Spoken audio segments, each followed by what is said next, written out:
que Jesús nos dice, nos recuerda, dejad pasar mi amor, que os sostenga.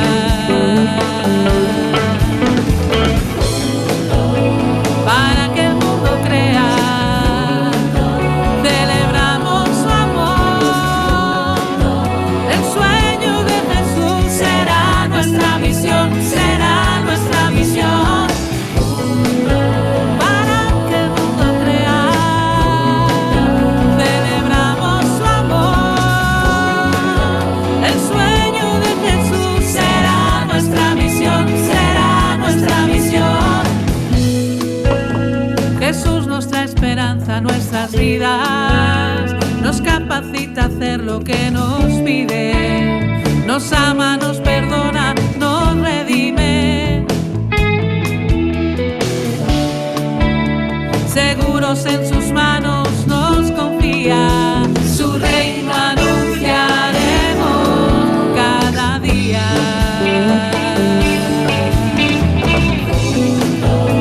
Para que el mundo crea, celebramos su amor. El sueño de Jesús será nuestra misión, será nuestra misión. Para que el mundo crea, celebramos su amor. El sueño de Jesús será nuestra misión, será nuestra misión.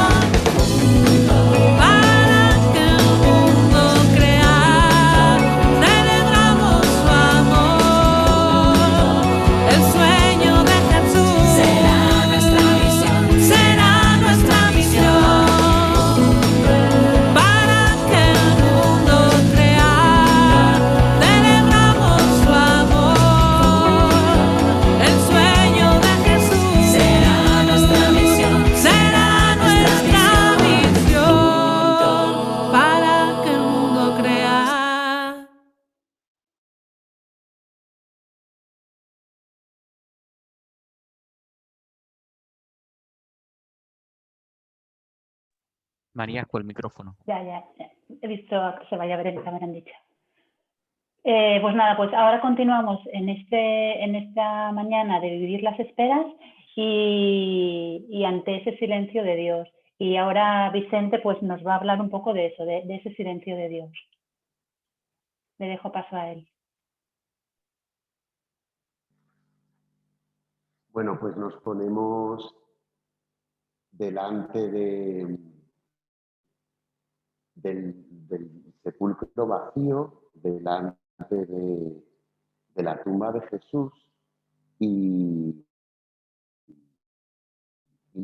nos ponemos con la actitud de quien va a visitar un tanatorio, ¿no? En esta mañana, Señor, te quiero pedir que tú nos enseñes a afrontar pues, las dificultades de nuestra vida, sobre todo las más radicales, las de la muerte, las de la finitud, como una experiencia de hacerte sitio aquí para que tu luz, tu palabra, tu misericordia y tu esperanza sean capaces de acompañarnos ya en nuestra vida e historia.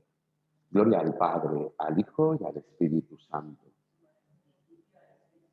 En principio, ahora y siempre, por los siglos de los siglos. Amén. El título de esta charla es El silencio de Dios.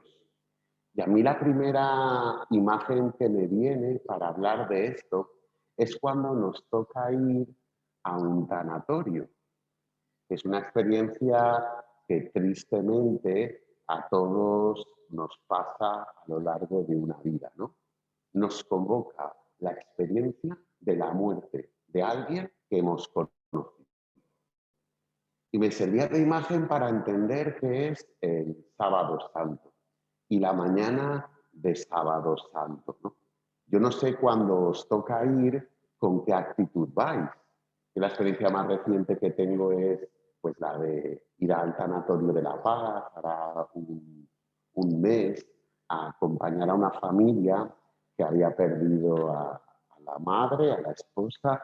Era una mujer que venía a las escuelillas aquí, se llamaba Lola, Y la verdad es que te encuentras con un ambiente, todos lo podíamos describir, ¿no? Pues de profundo desamparo, el deseo de ser consuelo, pero el no tener palabras para poder iluminar, el querer ayudar, pero no eres capaz de saber cómo decirlo. Y es ahí donde, de alguna manera,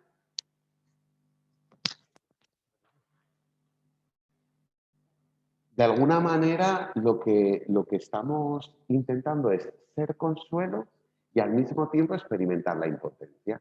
Entonces, al final acabamos como con unos formularios de, pues, se lleva el Señor a los mejores, o a veces decimos que en paz descanse.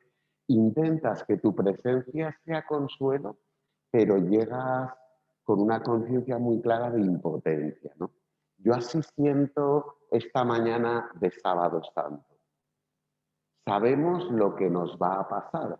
Tenemos por la fe la experiencia cierta de que en esta noche la vigilia pascual nos va a llenar a todos de esperanza. Pero Dios no nos ahorra a nadie esa experiencia de vacío. Lo que en esta mañana se nos invita a orar es cómo aprender a encajar en nuestras vidas personales y en el momento en que vive nuestro mundo el aparente silencio de Dios, su aparente inactividad. Pues yo veo que muchas veces la pregunta es, si Dios es todopoderoso y es bueno, ¿por qué no evita el sufrimiento de la humanidad? Ahora tiene nombre, el COVID, la pandemia, pero toda la historia de nuestra humanidad, los 21 siglos, han estado acompañados de experiencias dolorosas que al ser humano le han hecho replegarse hacia adentro. La peste negra, la fiebre española, la Segunda Guerra Mundial, la Primera, la peste, o sea, toda la humanidad ha vivido permanentemente acompañada de un riesgo para recordarnos que no tenemos la consistencia de nuestra vida en nosotros mismos. Y eso se lo reprochamos a Dios. Si no te hemos pedido permiso para existir, somos hijos e hijas tuyos, pero no te hemos nosotros solicitado formar parte de esta historia de la salvación. ¿Qué sentido tiene tu silencio? ¿Qué sentido tiene que nos hayas entregado a tu Hijo, que nos ha hablado del reino de Dios, que nos ha esperanzado, que nos ha hecho resonar por dentro todo lo que nuestro corazón anhela y aspira? Y parece la evidencia que la muerte tiene mucha más fuerza que el amor.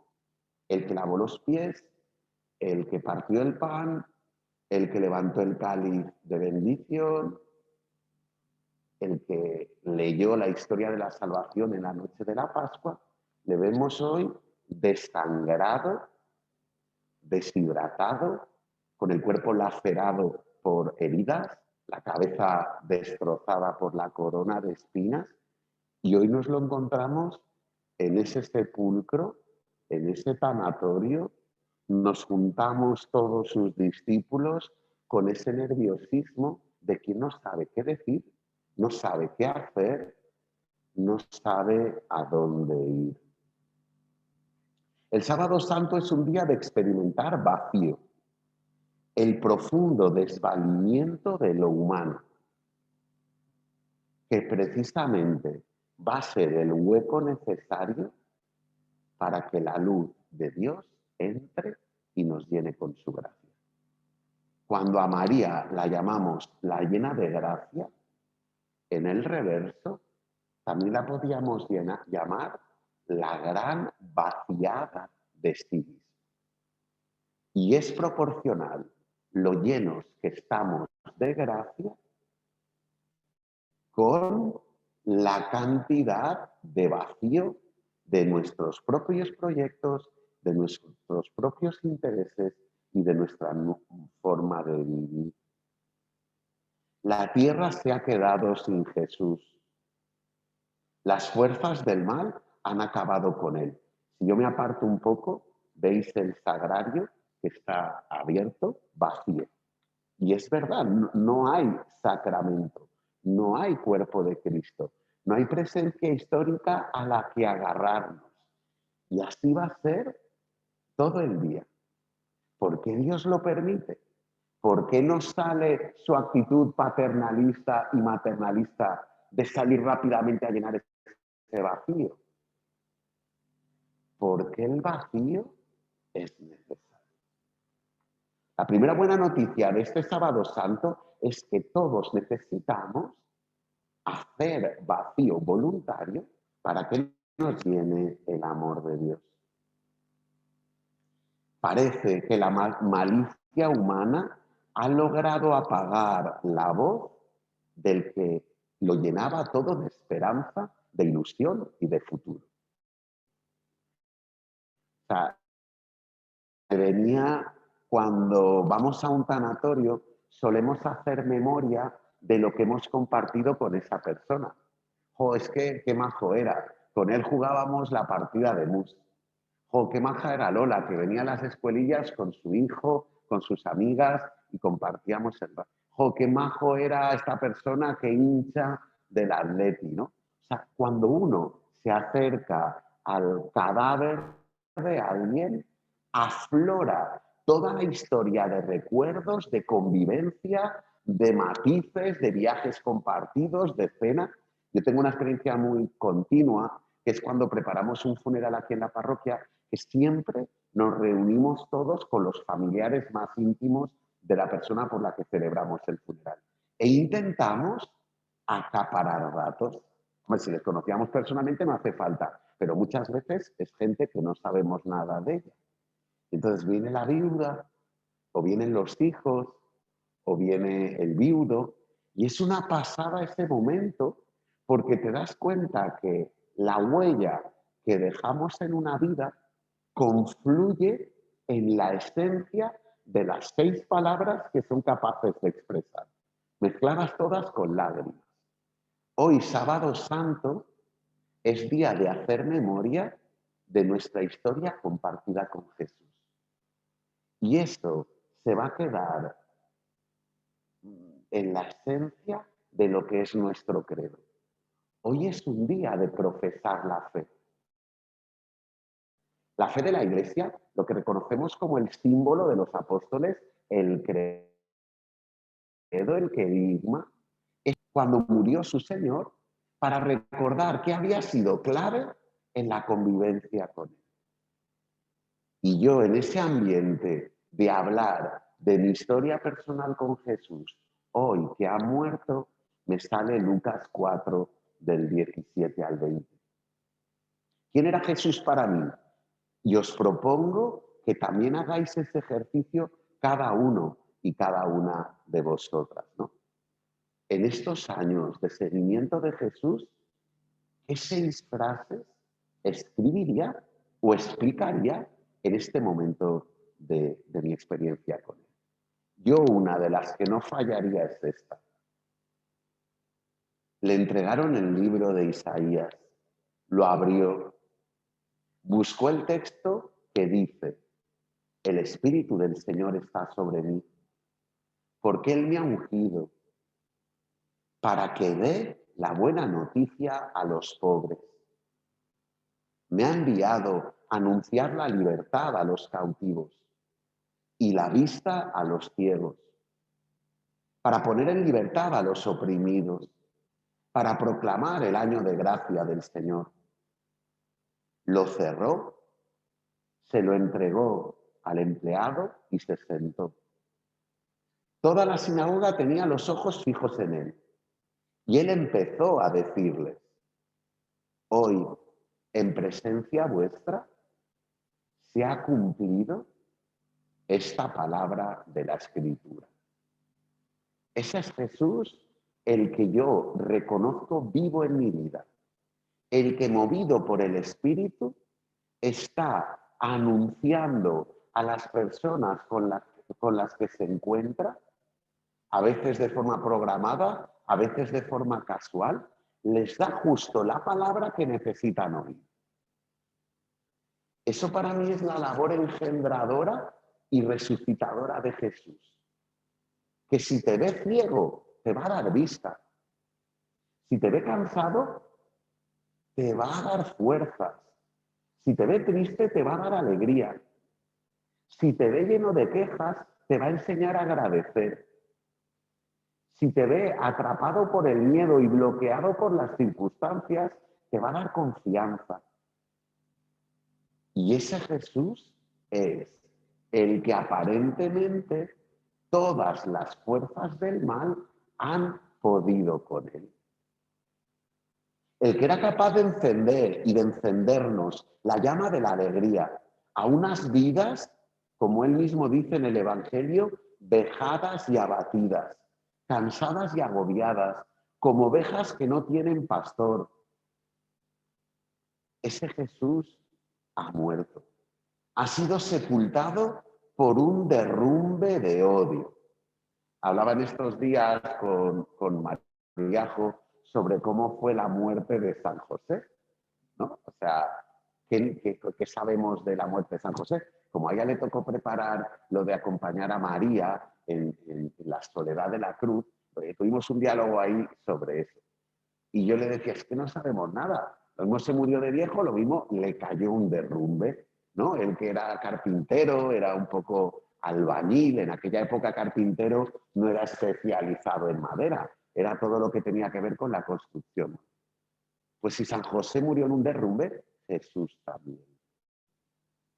Sepultado por un derrumbe de odio, de maldad, de mentira, todo lo que vimos ayer en el Vía Crucis, de soberbia humana. O sea, en el fondo, lo que se llevó a Jesús fue el orgullo de unos líderes religiosos incapaces de aceptar que su percepción de Dios no agotaba la realidad de Dios.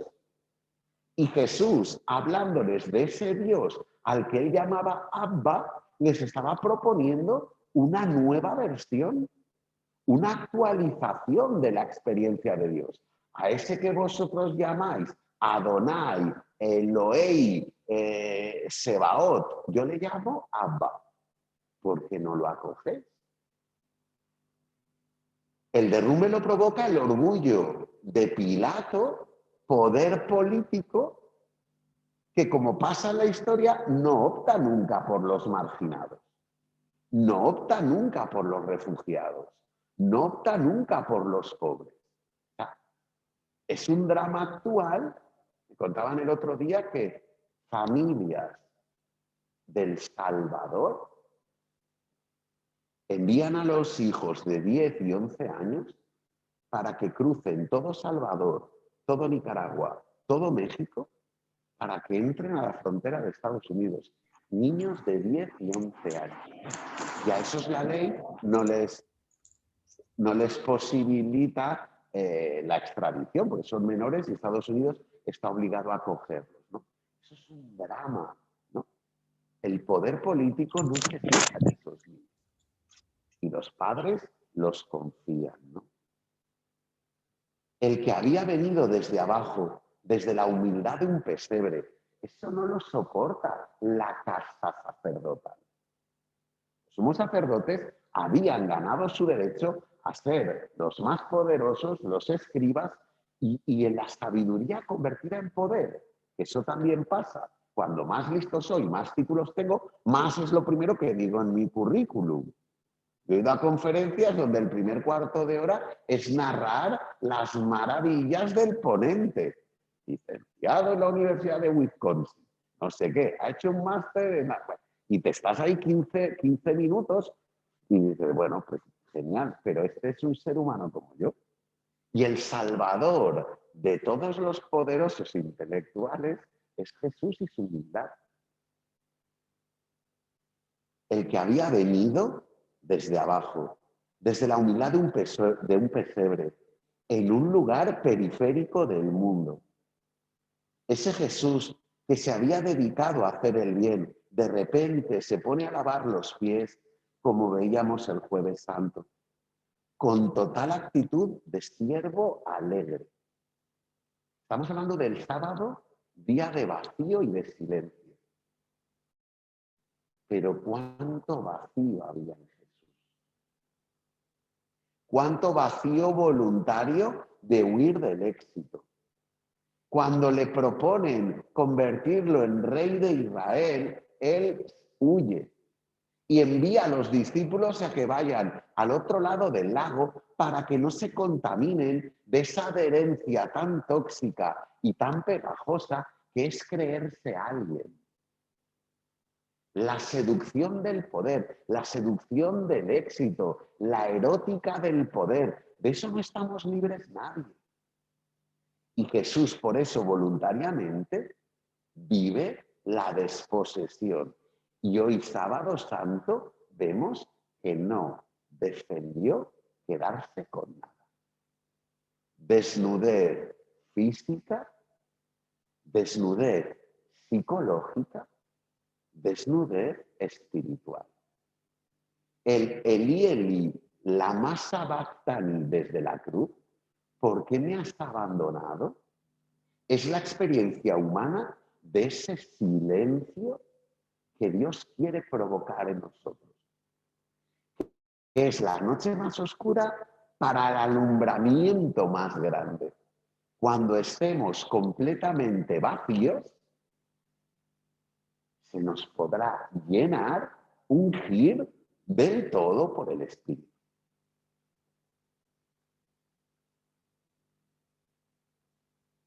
Jesús, que tenía una mirada apreciativa sobre todo, sobre todos.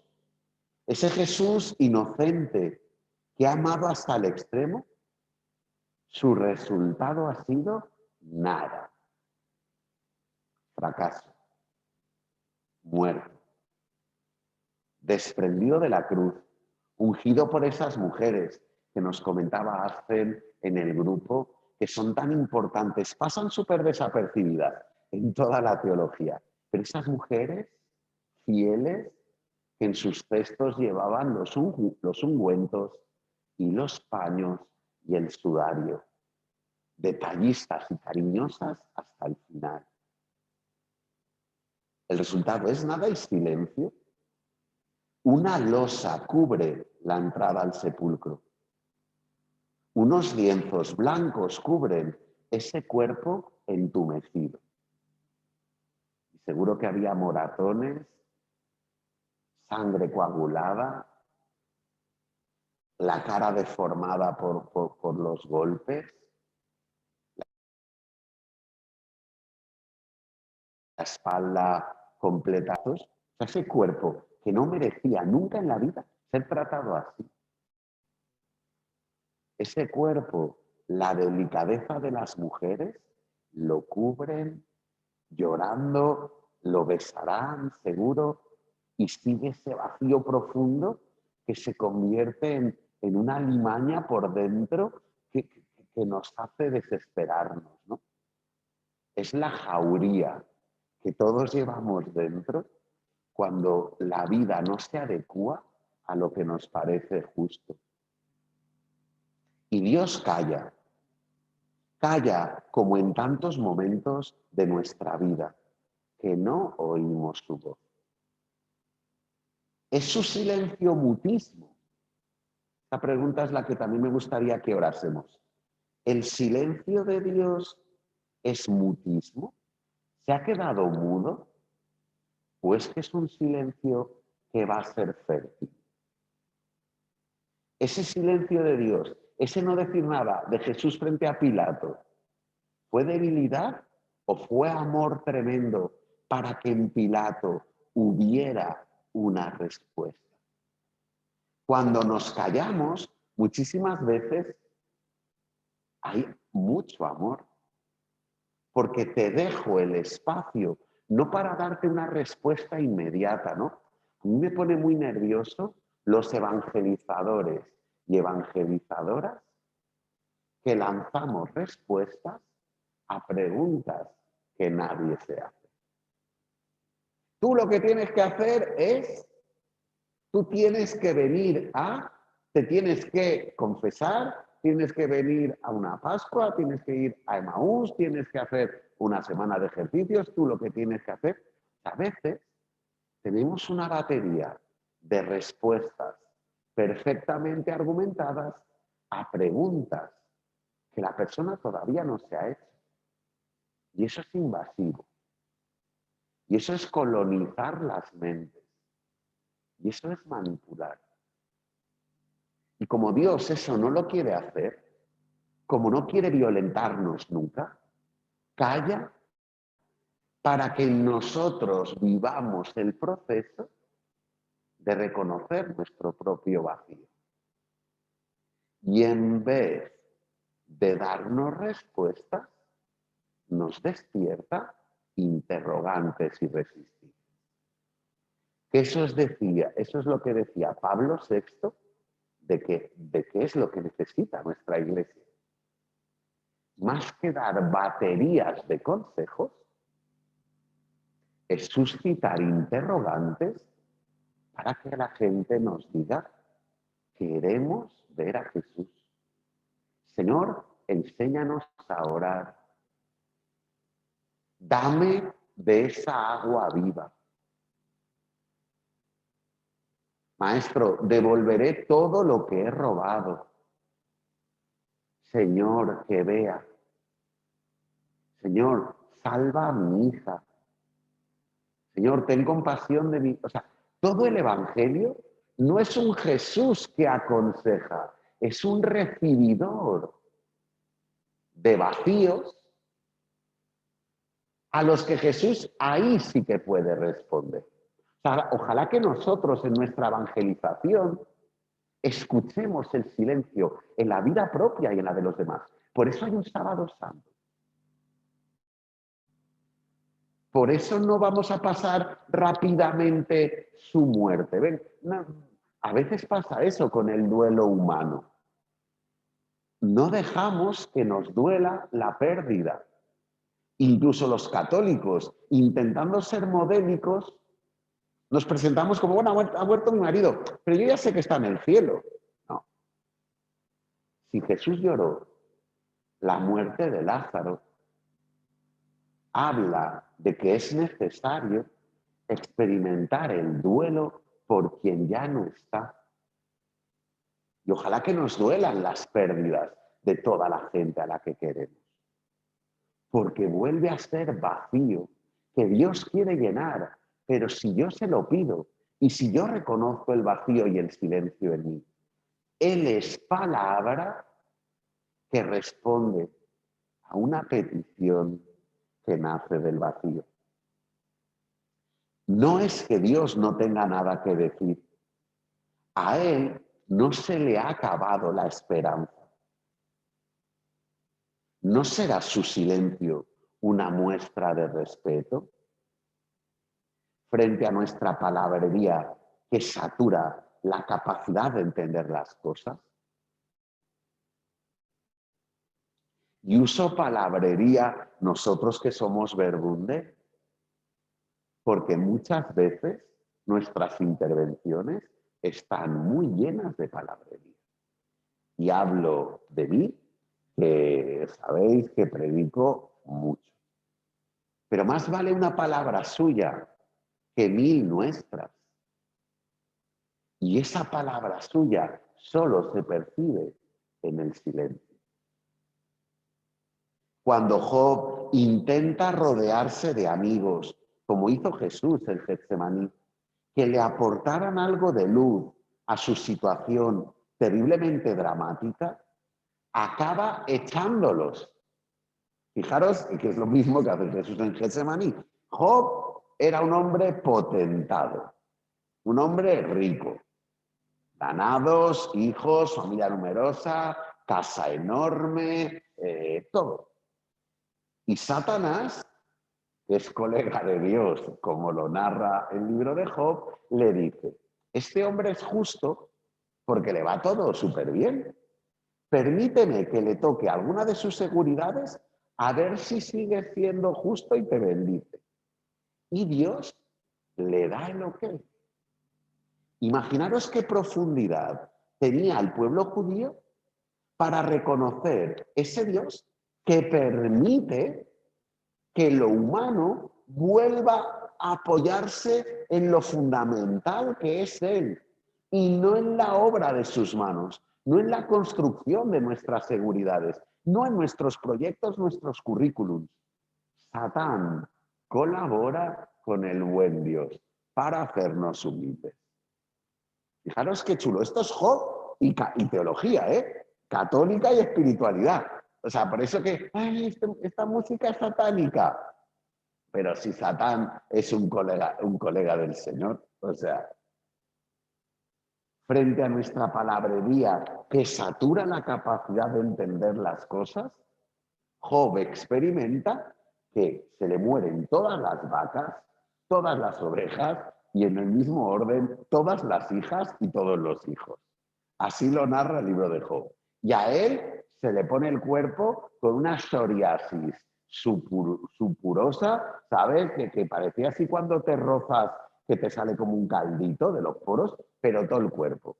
Parecía que estuviera haciendo la fotosíntesis. Y sus amigos empiezan, tal, porque Dios, porque Dios, porque tú, porque Dios, porque Dios. Y Job nota que todas esas buenas intenciones de palabras de consuelo no llegan. Lo mismo que en un tanatorio, nuestros descansen en paz no llegan. Mallorca es diu, Déu s'emporta als millors, ¿no? Se dice, Dios se lleva a los mejores. Y tú lo dices y hay gente que como ya no sabe ni cuál es la fórmula, ¿no? O sea, hace un ruidito, le da la mano y se va, porque es como incapaz de verbalizar. Delante de una situación dolorosa no tengo que decirte nada, es que no me sale. Eso eran los amigos de Job. Eso es Pedro, Santiago y Juan en Getsemaní. Se duermen de pura impotencia, viendo a alguien sufriendo mucho y no sabiendo ser consuelo. ¿Qué nos propone Jesús? Ser palabra como Él, llenos de gracia como María y como Él, que ve a la viuda de Sarepta. Hay una cita donde es todo el cortejo fúnebre de una mujer que ha perdido a su hijo y Jesús de cara al cortejo. La fuerza de la gracia frente a la muerte de lo humano. Y lo que sale es resurrección.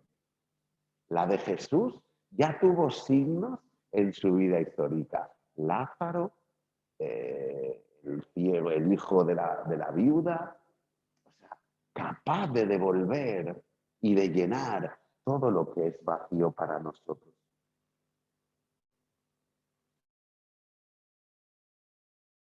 Y es Job el que busca el vacío para descubrir al Dios que se acerca a su vida y le enseña a vivir su desgracia en clave de revelación. ¿Por qué nació este ciego? ¿Pecó él o sus padres?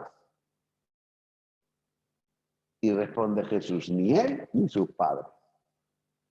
Su ceguera es para que se manifieste la gloria de Dios. Y Job, fruto de ese proceso, dice, te conocía de oídas, pero ahora te han visto mis ojos. Este sábado de silencio de Dios es para vivir este proceso. Todo lo que sabemos de oídas del Evangelio y que no se encarna en nuestra historia personal, en nuestra forma de pensar, en las opciones que hacemos, se quedará siendo oídas. Pero se nos posibilita en nuestro vacío que se convierta en visión. Job 42:5. Así descubro yo en esta mañana el silencio de Dios. Esos 30 años de silencio en su vida oculta. Silencio de lo divino. Cuando decimos, uy, Jesús estuvo 30 años sin que sepamos nada de él. Silencio de lo divino. Porque se despojó de su rango, se vació de sí y tomó la condición de esclavo. Eso que llamamos kenosis, eso se hace a base de silencio. Porque kenosis es desposesión. Se hizo semejante a los hombres y a las mujeres y mostrando figura humana, se humilló, se hizo obediente, od audire. La palabra obediente viene de o escucha. El que obedece ha escuchado y el que escucha vive en modo silencio para poder escuchar. Rodeados de ruidos todo el día, de mensajes de WhatsApp, de música en los oídos, de todo el día con gente, hablando todo el rato con 1000 personas. ¿Vosotros habéis visto cómo son las intros de Zoom de esta Pascua? ¡Hola, Margarita! No, o sea, estamos ahí como todos súper entusiasmados saludándonos, pero es un guirigay que al final dices, jo, mola silenciar el micro, pero tendría que haber una opción en Zoom que es silenciar a la peña, ¿no? Que ese poder lo tienen los anfitriones, pero yo estaba buscando el botón. O sea, no lo hacemos con maldad, pero vivimos con tanto rollo, tantos ruidos, tantas voces, tanto tal, que si entra alguien nuevo a esta reunión de Zoom, se asusta, dice, ¿pero estos quiénes son? Revuelta en el frenopático, el hombre del tiempo ahorcado. O sea, te ahorcas de las ganas que tienes de huir de ahí. Bueno, para convertirse en hombre, tomando condición de hombre como un hombre cualquiera. Ese vaciarse de lo divino a lo humano es como un reloj de arena. Yo recuerdo que en casa con Isa teníamos los juegos reunidos Hyper. Yo creo que era un recurso muy bueno para los padres regalar algo a toda la familia. Eran juegos reunidos Hyper y había muchos. Y a mí lo que más me queda de la memoria de esa caja, utilizada 1000 veces, era el relojito de arena. Y para mí es una imagen muy gráfica de cómo es proporcional lo que se llena en un lado y cómo se vacía el otro. O sea, el reloj de arena es el dinamismo de la kenosis. Dios se despide, no retiene el ser Dios y es más humano. Ahora dale la vuelta al reloj de arena. Lo más humano, cuando se vacía de sí mismo, se va llenando de Dios. Y se nos llena la mente de la forma de pensar de Dios. Se nos llena el corazón del afecto, de la compasión, del compromiso, en modo Dios. Se nos llena el cuerpo, la corporalidad, nuestros brazos, nuestras piernas, se nos llenan del amor de Dios. Y nos volvemos acción compasiva, y nos volvemos rapidez y agilidad. Y capto como María en las bodas de Caná lo que hace falta. Y me vuelvo resolución. No tienen vino. Es que es así. La disponibilidad atenta a las necesidades del otro hace que tu cuerpo viva ágil. Silencio respetuoso para que tengamos tiempo de asimilar. Dice la Biblia, la paciencia de Dios es nuestra salvación. Y Él no tiene prisa. Y Él no tiene ansiedad. Y Él no quiere que sea ya la llegada del reino, venga rápido ya. Y hace 50 años hizo el Vaticano II, todavía no lo estamos viviendo, pero tampoco va a empujones. Y hace 50 años se dijo que los laicos tenían que ser importantísimos en la Iglesia y fijaros a qué ritmo pues vamos poco a poco. Y estamos viendo ahora la importancia del papel de la mujer en la Iglesia, que tiene que dar un paso al frente y vemos las resistencias que hay. Y esto es lo mismo, orgullo frente a una nueva versión del mismo Dios de siempre, pero actualizada por una comprensión suya que nace de hombres y mujeres vaciados de sí. ¿Quiénes son todos los santos de la historia de la Iglesia? Hombres y mujeres que han optado por no hacerse caso a sí mismos. Están hartos de los monólogos tóxicos que salen de nuestros raciocinios. Están hartos de los diálogos de coach y de autoayuda y de lo que tienes que hacer es comer más soja y más isoflavona y tienes que meditar y cuenta hasta 10. Hay 1000 palabras de consejos, pero eso tiene que ser silenciado. Y esos hombres y mujeres santos y santas han dejado que el Espíritu les llene. No son, ya estoy terminando, no son los excesos de palabras los que nos convencen. Necesitamos nuestro tiempo. ¿Cómo vivir el duelo? ¿Cómo aceptar una enfermedad grave? ¿Cómo asumir la derrota? ¿Cómo curar unas heridas? Se necesita tiempo. Atrapados en la inmediatez, en la urgencia, en lo exprés. Dios nos está dedicando a urgirnos o a empujarnos una respuesta creyente ya, ¿sí o no? ¿Vas a dedicarte a ser discípulo de la palabra, sí o no? ¿Vas a decirle que sí al Señor, sí o no? Y es como una presión. El Señor te está llamando, ¿vas a decir que sí o no? El tren solo pasa una vez en la vida y puede que no te quedes en la estación. Bueno, hay unas predicaciones que son como cogerte el cerebro y empezar a apretártelo, ¿sabes? Y dices, Dios no es así, ¿eh? Jesús no es así y Dios no es así.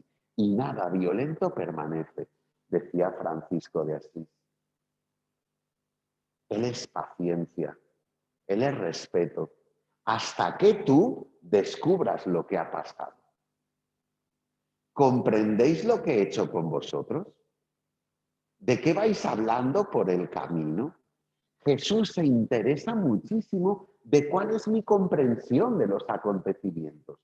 Por eso calla Dios, para que te regala tiempo de que tú comprendas lo que ha pasado.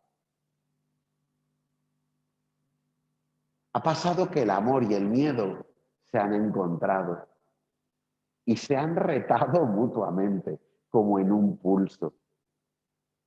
Y parece a todas luces que ha vencido el miedo, la vida temerosa, los escudos, la violencia, el orgullo. Pero Dios espera. Dios calla. Dios deja que lo humano se desahogue, que llore, que se desespere, que se rasgue las vestiduras, que se destroce. No por crueldad, pero a veces nuestro paternalismo y nuestro maternalismo busca evitar el sufrimiento del otro. Que las cosas sean los más fáciles posibles. ¿Y cuántos padres y madres ahí pienso que os equivocáis? Hacéis tan fácil, tan cómoda, tan instalada, tan programada la vida de vuestros hijos que la capacidad de crear, la capacidad para la imaginación, se les minimiza tremendamente. No crean, no inventan, no juntan dos palos, una goma. O sea, ¿cuánto le debo yo a mi biografía para tener esa parte de creatividad? No es que las personas sean así, es que los contextos hacen fortalecer lo que no hay.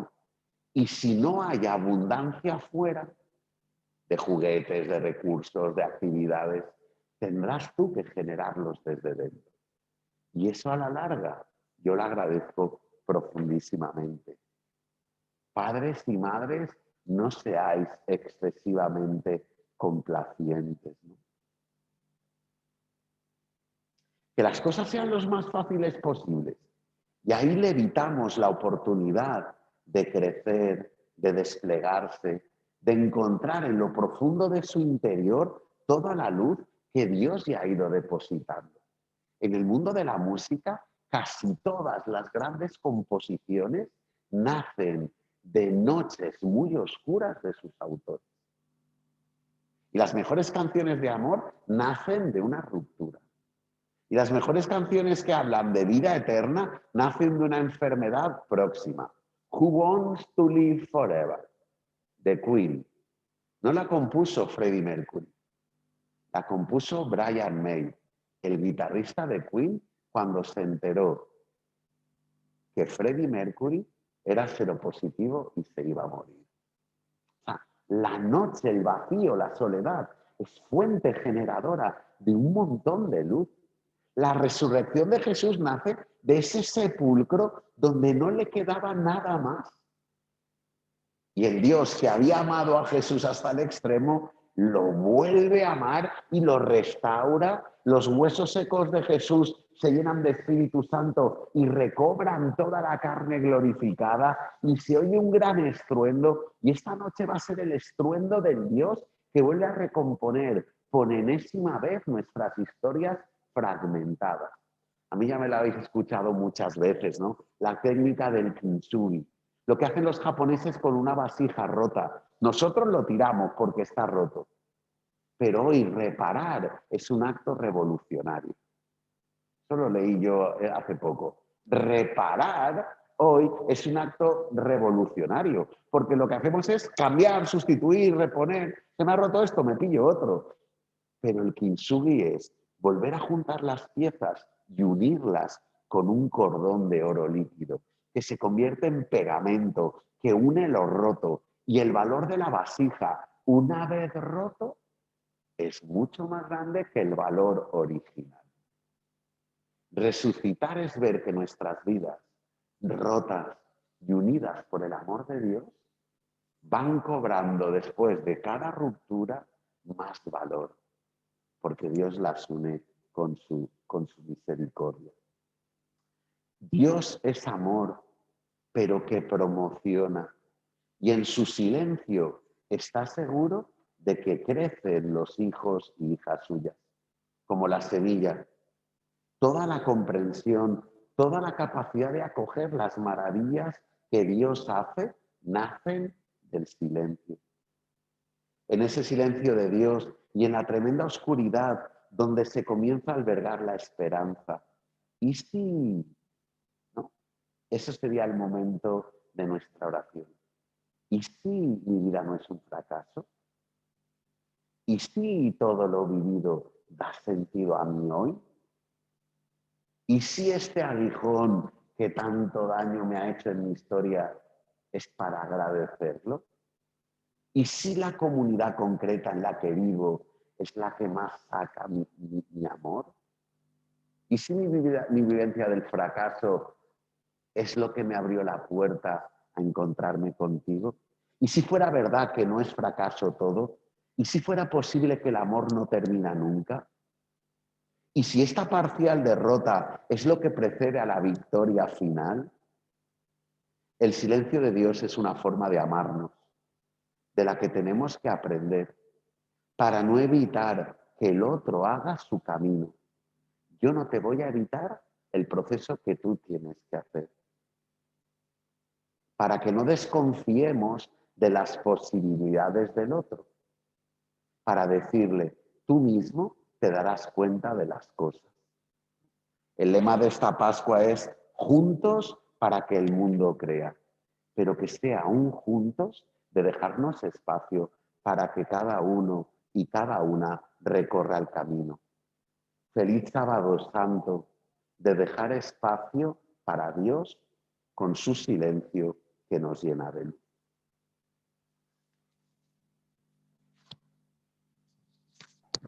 Mil gracias, Vicente, no te vayas. Tenemos un poquitito de tiempo por si alguien quiere hacer alguna pregunta, escribirla en el chat y yo la leo o hacerla a viva voz. Pregunta, no resumen, una pregunta.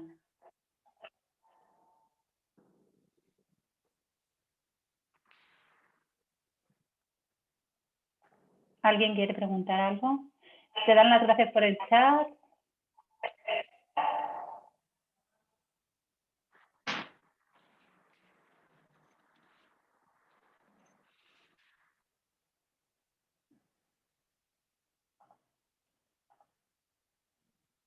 Nos has dejado sin palabras, Vicente. Nadie dice nada. El silencio. El silencio. Bueno, pues si nadie tiene nada que decir, terminamos aquí. Nos quedamos con esa pregunta que nos ha dicho Vicente, ¿no? De ¿el silencio de Dios es mutismo o simplemente es que es un silencio fértil, ¿no? Nos ha dicho que Dios quiere llenar nuestros vacíos. Y a mí me venía la lectura de Isaías, ¿no? ¿Qué puedo hacer por ti que no haya hecho ya? Terminamos aquí y nos volvemos a encontrar a las 5 menos cuarto. Descansamos un poquito y mil gracias, Vicente. De nada, gracias a vosotros por escucharme. Sí, ya se va a ir. Gracias, Vicente. Muchas gracias, Vicente. Gracias. Es que no sé. Gracias, Vicente. Gracias, Mariajo. Muchísimas gracias.